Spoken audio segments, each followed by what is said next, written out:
Happy Monday, guys. Happy March Madness. All of the things. A big week ahead of us. I feel like I haven't been here for years. Took a few days off. Hope the boys did okay. To be honest, I didn't pay much attention. So I hope it went well. But we're back. We're back in full action. A lot of NBA to get through tonight. Of course, want to answer all of your questions. Not a ton of live betting opportunities, but certainly will be throughout the week. And of course, we want to talk about the bracket a little bit. So first, let's bring in Steven and Jake. Guys, how did it go without me? Huh? Well, it's not going so well with Steven on mute, but oh yeah, he was typing too loud. Sorry, yeah, it went badly. I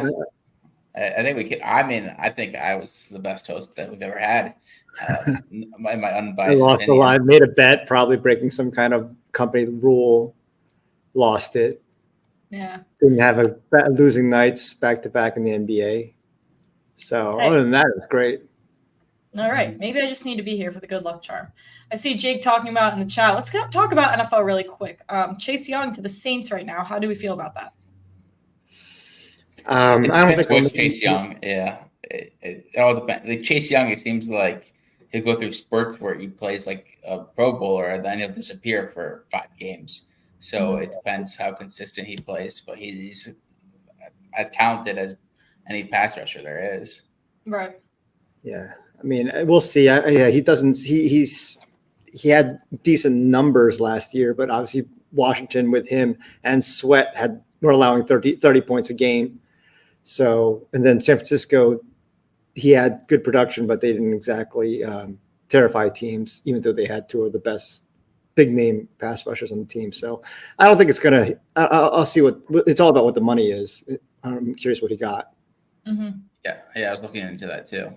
Yeah. All right. We'll get back to that. While we're on the topic of the NFL quick, before we get into college basketball, before we get into the NBA, Jake found a really interesting prop out there. We're talking about my very own Georgia Bulldogs here. Brock Bowers. Let's look at this. 50-1 to go to the Dolphins. But when you look at the Dolphins odds to get a tight end, it's only 15-1. Is that correct? Yeah. So it's 16-1. So they're plus 1,600 for their first overall. Their first choice to be a tight end, which is higher than them to draft a cornerback, them to draft a safety. They don't really need a safety with the Boyer signing, but cornerback they could use.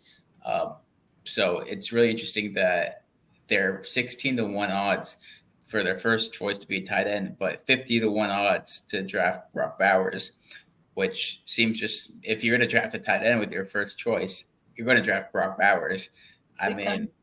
It's not a strong I think Jacob typed an extra 0 in his Slack message, so it's plus 5,000. Yeah, plus 5,000. Oh, I was just my eyes weren't too good, but I was wishful thinking. But it's plus 5,000 and still 50-1 odds, which is pretty crazy. Yeah.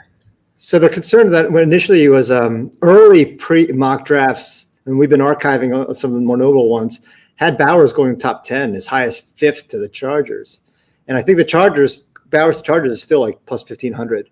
So there's still a theme there. But, I know Ryan Wilson, our draft analyst, he loves Bowers, and he had Bowers going top 10 early on. Now in his latest mock, he has him at 21. So you have somebody who likes Bowers, met Bowers at the combine, still thinking that he could slip to 21. And so Jake, I like their podcast. I like Ryan. I like Jake. So that's enough for me to put $10 whole to win. Perfect. Say less. All right. Yeah. I'm going to compile some of our NFL draft bets that we had. Again, they'll start to come in as well. Big Cheesy in the chat. Follow me over on Twitter. My friends in Chicago did win their intramural dodgeball playoff game. They will be playing again this Thursday. Maybe I'll get some information on that as well. And I see B Mills is high on Austin Reeves tonight. We may or may not be on the same page. The answer is we will be, and we will get to those. Are they favored? Well, what's the betting in intramural? Minus 120. I think they're slight favorites. Based off of last playoff game, probably somewhere closer to minus 200. They have some athletes, some really diverse players on that team, well-rounded overall. But all the betting markets are volleyball. I mean, obviously winner or loser, by games. Yeah, I don't know. All right. Well, let's go to sports we know we can bet on here. Let's head over to March Madness here. Now, this is our upset bracket. Okay, this isn't our optimal bracket where if you have better than 50% chance of winning, you're in. These are games that we've found where it's close-ish to 50% chance. We've gone with the underdog in this situation. We look at the East. Again, if anyone has questions, certain matchups that they don't really know how to fill out their bracket with, please put them in the chat as well. We can help you kind of talk through that. Nothing too crazy here. We love UConn. We've always said we love UConn. Only thing working against them is that they won last year. And, you got to pick your battles. One interesting thing to look at here, guys, is Illinois that we have beating Iowa State. America seems to love Iowa State. Their strength is their turnovers, Stephen, and we don't really think that's going to work out well against Illinois. Yeah, they're +8 per game, I believe we said, turnover margin, and that's a great number. But that's racked up against quality teams. When you reach that Sweet 16, Elite 8, you don't expect them to start coughing up the ball at that kind of rate. So it's just a kind of an unsustainable edge. I'd be much more confident in Iowa State if they were more than +1 rebounding. So they get out rebounded away from home. So you have a team that is pressing, playing a kind of full court pressure. So if you can beat that, then they can leave themselves open. Mm-hmm. I think we actually do have Drake in the upset bracket, and we have Northwestern over FAU. Okay, yeah. So, and the regular bracket too, we have Northwestern over FAU. Okay. Maybe I screwed that up.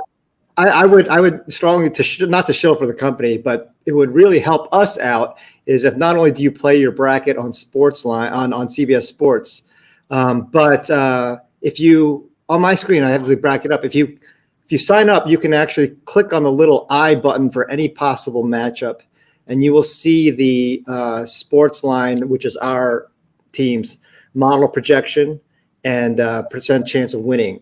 So we're integrated fully the data from every matchup. So when we run this sim for match, we simulate every possible matchup. So if you have the play-in 16 seed playing against the other 16 seed in the Final Four, we'll tell you who we like in that matchup.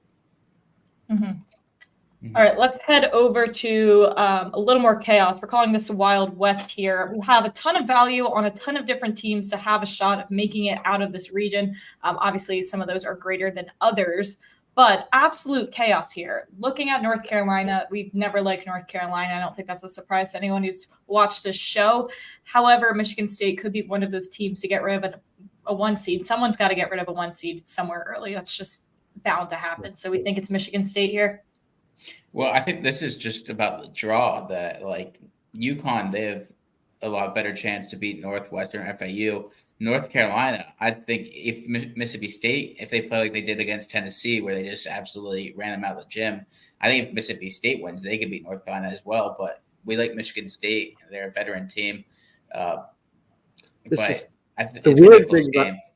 bracket's weird because I've been doing this kind of data since 2006, I think. Not to date myself, but yeah. So this is the first time I ever had this situation where the team that, based on our optimal bracket, the team that, if we're advancing the team that would win over 50% of simulations in every matchup, our winner of this bracket is actually Alabama at 19% chance. But the upset bracket, we also know that March Madness is crazy, so we like to assume that the worst 3 seed, the worst 4 seed, the worst 5 seed, worst 6, worst 7, not based on power ranking, but based on percent chance of winning round 1, gets upset. So Alabama is also the most likely 4 seed to get upset because Alabama is a great home team. They have like I think plus 11 percentage point differential in 3-point shooting at home, but on the road they're bad. And then they're playing Charleston, who is better shooting on the road than at home. So if it's a shooting contest, we're saying Alabama can beat everyone, literally everyone in the country. They could also lose to pretty much anyone in this tournament. So it's weird quirk that we love and hate Alabama, nothing in between. Yeah, and I saw emails in the chat mentioning this Clemson-New Mexico game. There will be probably 1 or 2, if not more, 11 seeds who should beat 6 seeds based off recent trends. This is one of our favorite ones, and odds makers agree New Mexico is 2.5-point favorites in this game. So you have the model likes it and the odds maker like it, and you need to be picking at least one 11 seed to beat a 6 seed. So this might be one of our favorite ones, right? And we love the funny thing is we love both of them as Final Four values. They're both plus 3,000, which implies a 3.2% chance of making the Final Four, winning the region. And we have Clemson at 8% and New Mexico at 7%. So, you know, I don't know. Apparently on Jason Lisk's podcast today, who he does a lot of analysis for teamrankings.com, which goes over like teams versus spread and everything. And 11 seeds who are favorite against 6 seeds, it's been the case 11 times. They're 10-1 straight up.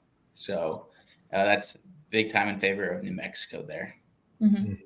Yeah. All right. So definitely I'd say one of my favorite matchups that we have here, at least upset seed wise.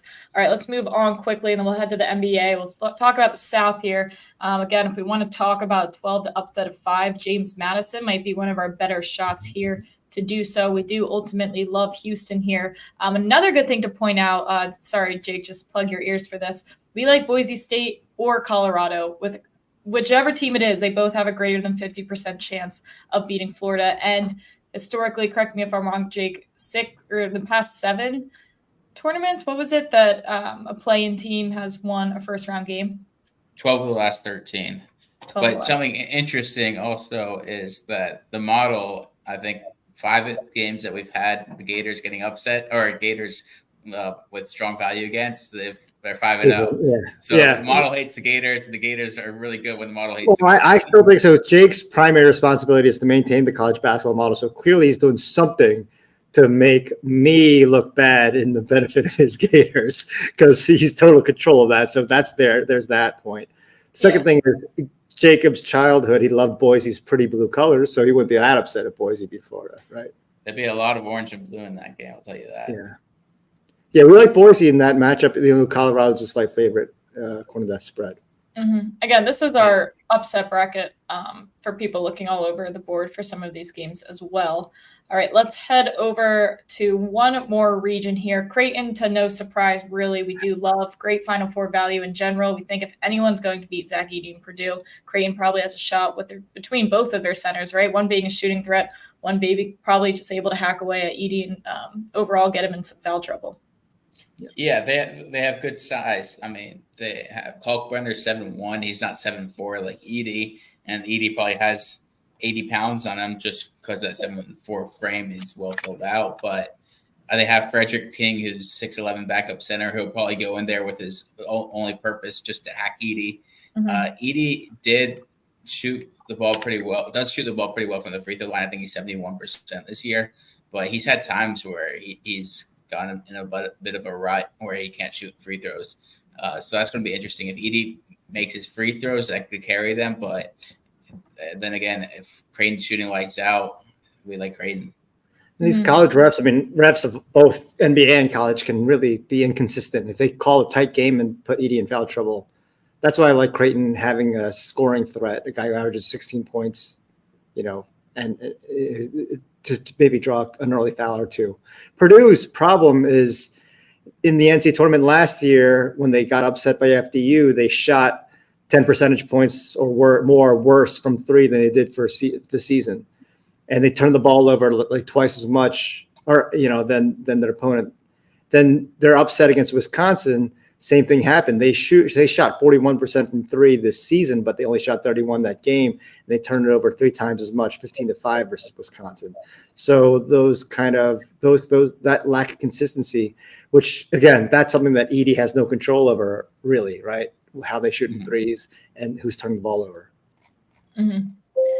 All right, pretty solid amount of 14 minutes of March Madness here. I think that's a pretty good amount for today. We do have some money in the NBA that we can make tonight. I see tons of questions already, so I'm going to do my best to get to all those. Let's head over to the model, Steven. We'll start with Cleveland playing Indiana. Now, some interesting movement here because Cleveland's catching some steam, regardless of the massive injuries. It seems that not injuries, but not some guys. Yeah, no, it's a little weird to me. Cleveland's been up and down. They have a really impressive, big, easy win at New Orleans, and they got crushed the next game 3 days later at Houston, playing without Garland. So I'm going to go on the other side as far as a prop pick. I'm going with Nembhard, who screwed us over when he was playing with Gonzaga, but this is an opportunity to make up for it. plus money on over 3.5 assists. So if you're just going on this pure road trend, it's a lock, right? 18-8. But it's a buy low right now because he's the 4-8 the last 12 games with under 3 assists average. So this is because the minutes that have been inconsistent with Halliburton coming back to full strength. Back in January, February, he had the 17-2 overstretch. So I'm banking that the last 2 games, in terms of minutes, he played 32 and 30 minutes are in play, and his normal assist rate will be in play. So he only had 3 assists and 2 assists despite playing 32 and 30 minutes. So I'm banking, again, at the plus money. You want to act now. This is available at plus 135 this morning. But I'm banking, again, the high 20s, 30-minute level and his normal season assist rate. Yeah, I like a lot of minutes in a buy low spot. That's like my favorite recipe for, I don't want to say lock, but it feels a little bit like a lock. Emails is on the other side of us. You know what? Sometimes you have to have a battle. That's fine. I understand. I'm not. Hey, stick to your words, Steven. Don't get all insecure now. All right, let's move over here to our Detroit Pistons, who we are still rooting for to go over 14.5 wins this season. They are now at 12 wins, despite probably could have been at around 16 or 17. Yeah, they got screwed. They got screwed by that one New York game that they won. And then last night, Miami hitting a game-winning 3. Bam doesn't take any threes usually. Jaden Ivey, I'm going to go over half a block again with the plus money. Model has 0.54, so that's good value at plus money. I am fading his road trend. He averages more blocks at home. But recently, he has a nice little 7-3 run, 2-3 road games, 2-1. The Celtics are going to be without a lot of definitely Drew Holiday, Al Horford, Jaylen Brown. Kristaps is a game time decision. Still could be a Celtics blowout, so there could be a garbage time. I'm hoping that the Celtics are one of the least blocked teams in the league, but hoping with guys like Peyton Pritchard, O'Shea Brissett, Luke Cornett, they don't necessarily get blocked a ton. There was one dude, Neemias Keita. I was trying to say that he's the guy that Jake found gets blocked a lot. I don't know, but I'm just hoping without the normal rotations, you might have some more opportunities from some of these backup guards for Boston trying to take it to the hole, and Jaden Ivey getting his block that way. That's fair. A couple more questions about this game here. Looking at Cade Cunningham, rebounds and assist line at 11.5. We have 11.6, so we don't hate it. Don't love it. All right. What about going back to Ivy? His rebound line's 3.5. Looking at the under potentially. We have 3.4, so we would lean under.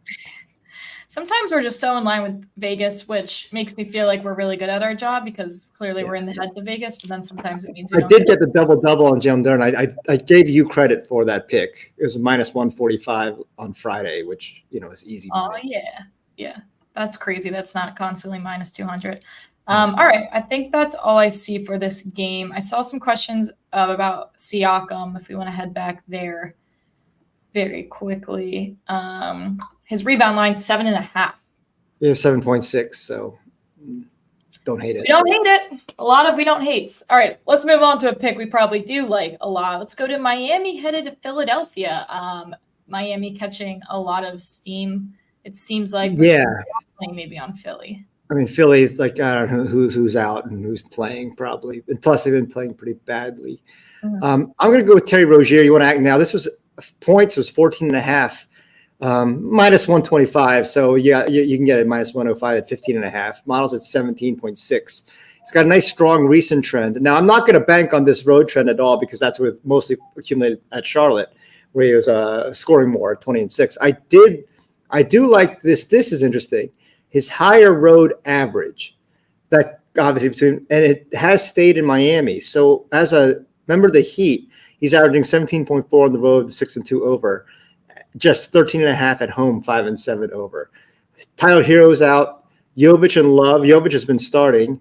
And Love, they're 3-point shooters. So, and Jimmy Butler's game time decisions. So, there should be more opportunity. That Miami should theoretically need more perimeter shooting out of Rozier today. Can't hear you. I had a feeling that just happened.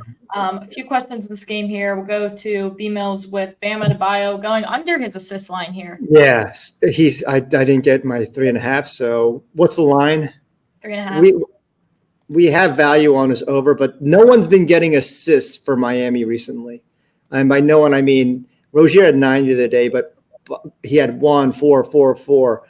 They've been playing kind of without one clear dominant ball handler and distributor. So I like the under for all the key players in the Heat these days. Mm-hmm.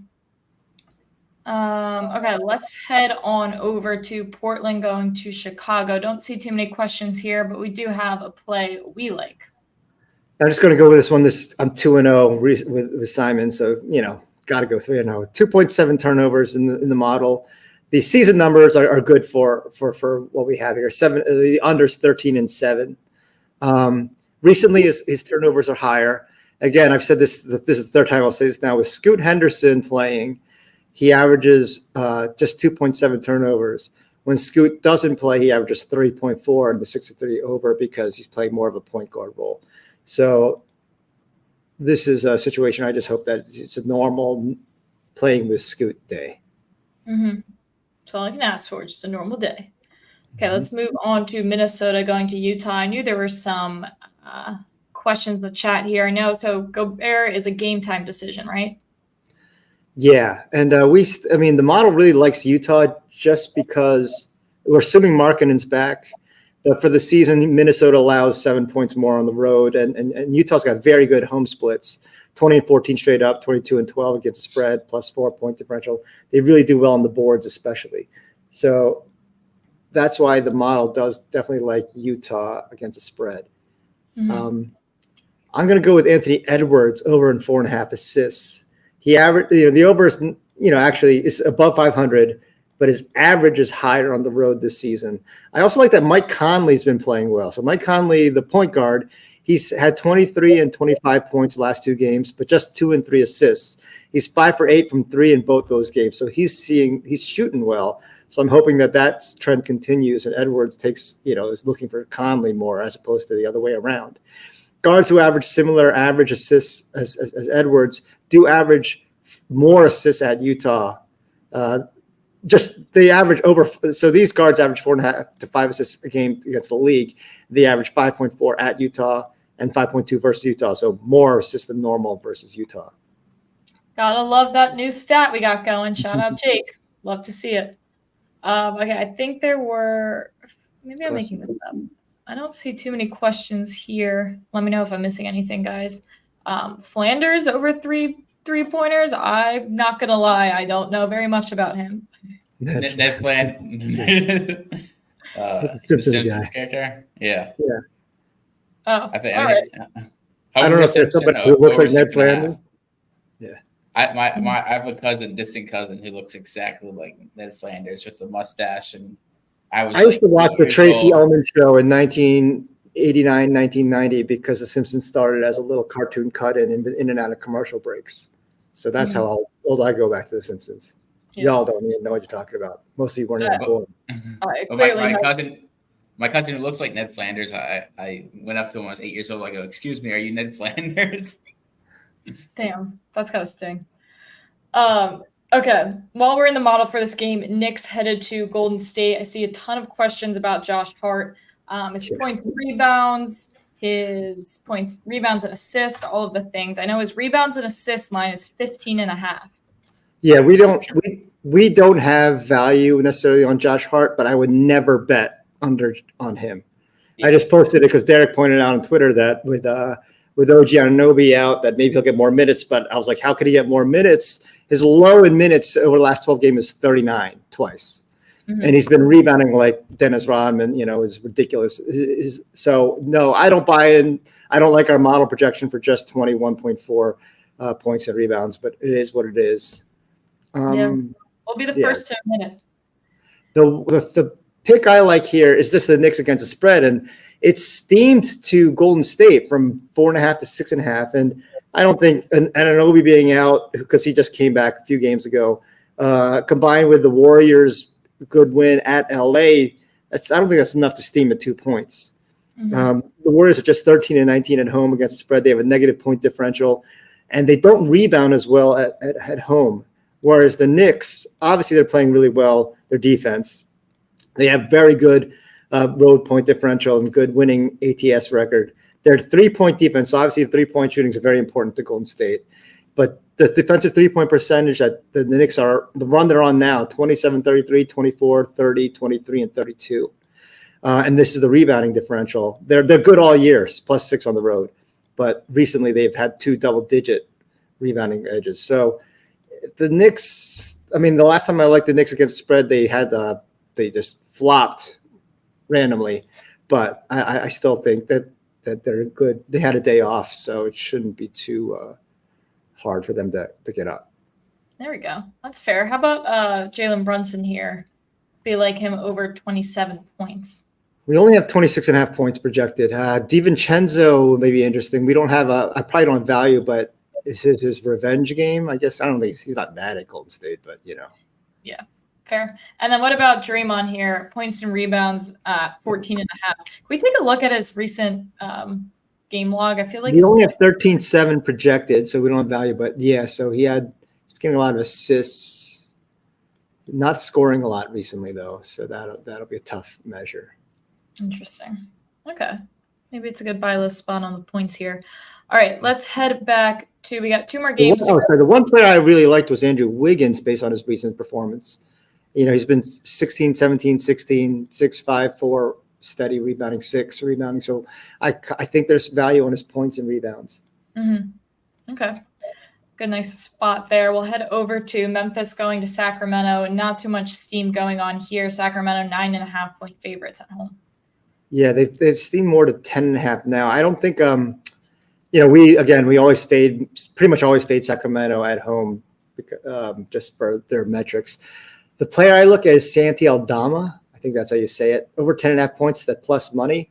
The model's at 11.6. The line is low because for the season he's under 10 points a game, and the under is 16 and 10. But that's because he only averages under 25 minutes per game this season.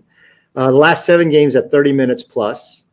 6-1 over, 13-point average. But the big thing is this one.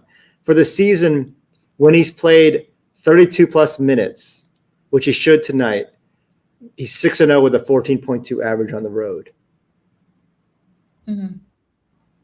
So. I'm sorry. I still have Brunson up here. Okay. Yeah, it's kind of honestly a pretty ugly game to me. I saw a question about Fox here, over 4.5 rebounds, if you have any value there. We have 4.2 rebounds, so not a strong one. Nothing crazy. All right, good to know. Let's move on to a game I do see a lot of questions for. The Hawks headed to LA. Big Cheesy asking if the Hawks have a chance to cover tonight, this 8.5-point spread. And we have pretty much the same line as the consensus line. We have minus 8.8, but that assumes Anthony Davis will play. He scratched his eye. He says his vision's getting better, but I don't know if he's going to wear goggles or anything like that or anything that could impair him. LeBron's always listed as a questionable pretty much every game, but he's not really questionable. So I decided, again, ride the Mackenzie Brooks wave. But in our model, we don't have value on Reeves' rebounds. So I'm just going with his points and assists. This was available at 20.5 early today at like minus 120. So it's ticked up to 21.5. I would act now. So the average is the same at home as it is on the road, but the over is better at home. He's on a nice 6-1. I like the fact that he's on a 6-1 stretch, but his last one he tanked. Perfect. He only had 14. So he's I'm hoping he responds well to that bad game. Mm-hmm. The thing that worried me when they first signed Spencer Dinwiddie was that he would cut into Reeves' role. But if anything, he's cut into D'Angelo Russell. So Russell will, if he starts the game hitting his shot, Russell can go off for 40. But if not, then it looks like Dinwiddie gets more of the minutes, whereas Reeves has been more steady. So for the season, Reeves is at 31.8 minutes, 15.9 points, 5.5 assists. With Dinwiddie as a Laker, his minutes, points, and assists are all up. So it doesn't look like Dinwiddie has hurt Reeves. It's just made D'Angelo Russell more of a hit and miss play. Fine with me. As long as Reeves is still in and not threatened by this, I don't care. All right, let's take one more question. I'm going to go to the recap screen here, but I had a question in the chat about Sabonis. Yeah. Over 13.5 rebounds if we have any value quick. We only have, I mean, I say only 13 rebounds projected, but again, he's had some pretty monstrous games recently. Mike Barner is on. If you subscribe to Sportsline, he's on 13.5 rebounds there. So one of the Sportsline experts does like. Is it heavily juiced? Yeah, minus 150. Oh, that's a lot. Yeah. And then what if they blow out Memphis? Exactly. That's why. If you give me a minute, I just want to see what his rebounding average is when they are heavy favorites. We can even see heavy favorites at home. See if but let me just. I know this is fun for all of you to see. I'll take them behind the scenes. But let me just sort by point spread. So when they are, looks like 9 or, up to a 9-point favorite or more, the over is only 3 and 5. Okay. So he seems to play his minutes.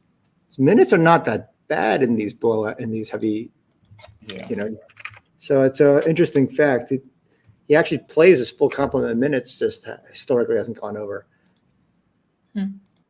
All right. Well, we break it down and the show is showing you guys all behind the nuts and bolts. Doesn't get more behind the scenes than this. Talking it out with the team. Appreciate all you guys and all of your questions. Later in the week, we'll have a lot more live betting opportunities as we get into March Madness, which will be very exciting. Any March Madness questions you have, filling out your bracket, and all of those things, we are, of course, happy to help and give our opinion on that. So good luck with your bets tonight. Let's start the week strong. Happy March Madness. Happy basketball mania to everybody. Good luck with your bets. We'll see you tomorrow.